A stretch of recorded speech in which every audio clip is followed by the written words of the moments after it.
Bonjour, je m'appelle Jennifer Verhoeven, je suis responsable enseignement au sein de la commission PA. Dans cette capsule, on va maintenant aborder les différents brevets des plongeurs PA.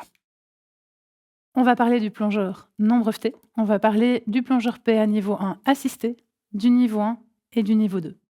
Mais d'abord, on va parler du processus général de formation. La formation sera sous la responsabilité d'un moniteur PA. En piscine, les compétences pourront être évaluées par un assistant PA, donc l'encadrant PA de niveau 3 ou 4 étoiles. Mais en milieu naturel, ça restera sous la supervision d'un moniteur PA en titre, donc minimum assistant moniteur. La validité de tous les exercices en plongée adaptée est de 12 mois, simplement parce qu'on se rappelle que l'état général d'un plongeur PA peut varier. Il peut s'améliorer, mais il peut aussi malheureusement se dégrader. Et donc les compétences doivent être régulièrement réévaluées. On rappelle aussi que la notion d'échec en plongée adaptée n'existe pas et c'est important.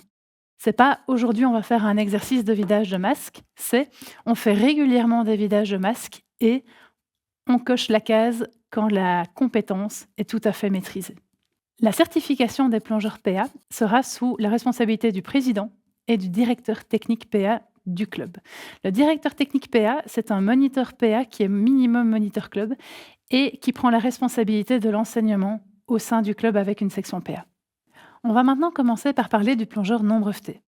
Avant d'être inscrit et de commencer son cursus, on peut évidemment mettre en avant la plongée adaptée au moyen des baptêmes. C'est maintenant quelque chose d'officiel. Le futur plongeur pourra bénéficier, comme pour la commission de l'enseignement, de 3 initiations en piscine ou 2 initiations piscine et une plongée découverte aux mêmes conditions d'assurance et selon la même procédure. Soit on utilise le petit formulaire pour la plongée découverte, ou bien on utilise le registre des baptêmes pour les initiations piscine ou le registre du club. Une fois qu'il s'inscrit au club, il est considéré comme plongeur non breveté. À ce moment-là, il est limité de toute façon à la pratique en piscine jusqu'à ce qu'il soit breveté niveau 1 assisté. Et pour ce faire, c'est le directeur technique PA du club qui estime qu'il peut supporter un masque sur ses yeux et respirer à l'aide d'un détendeur en toute sécurité. Voici la carte pour le niveau 1 assisté, qui est la même qu'avant, à part que le titre a changé étant donné que le nom du brevet n'est plus le même. Notre plongeur PA niveau 1 assisté aura minimum 14 ans. Il ne sera toujours pas capable d'assurer sa sécurité seul, mais donc il sera bien capable de supporter un masque sur son visage et de respirer à l'aide d'un étendeur en toute sécurité. À partir du moment où il est breveté, il peut également évoluer en milieu naturel. Pour ça, il sera accompagné de minimum 2 encadrants, un moniteur PA et un buddy PA. Le buddy PA est donc l'encadrant PA 2 étoiles.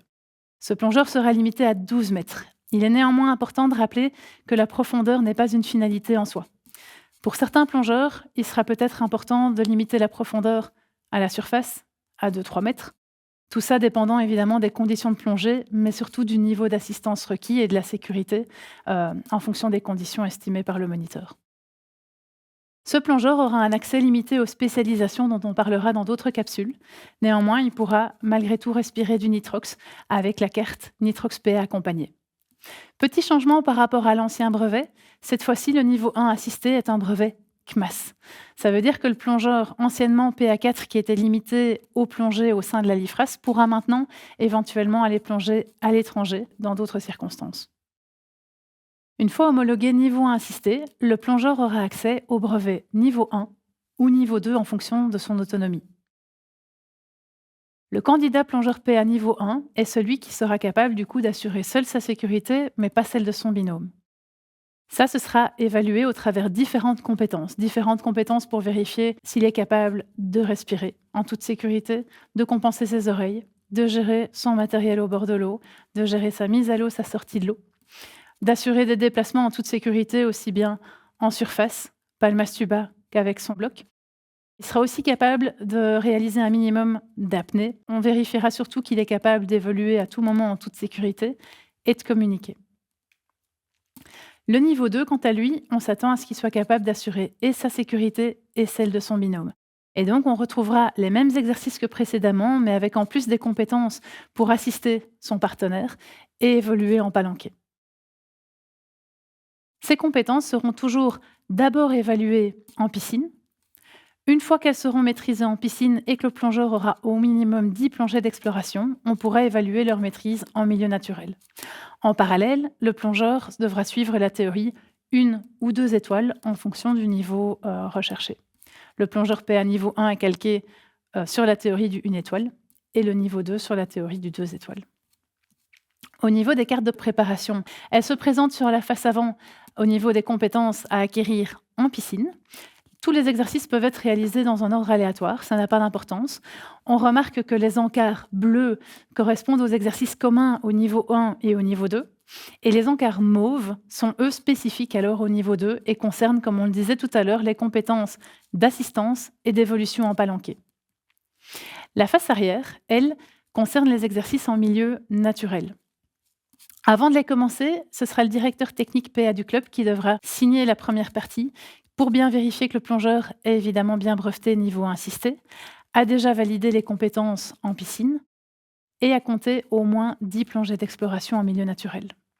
À partir de ce moment-là, il pourra réaliser les différentes compétences. Le nombre de compétences par plongée n'est pas limité. Néanmoins, on compte minimum 4 plongées pour valider tout ça.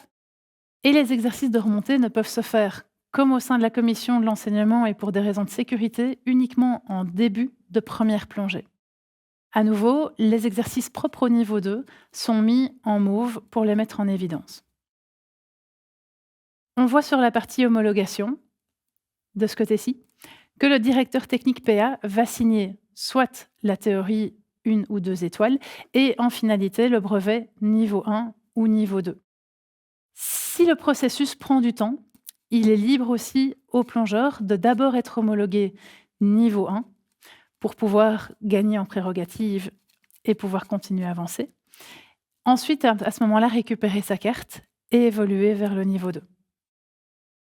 Si le plongeur a vraiment une grande autonomie, le directeur technique du club peut aussi à ce moment-là directement lui faire passer le niveau 2.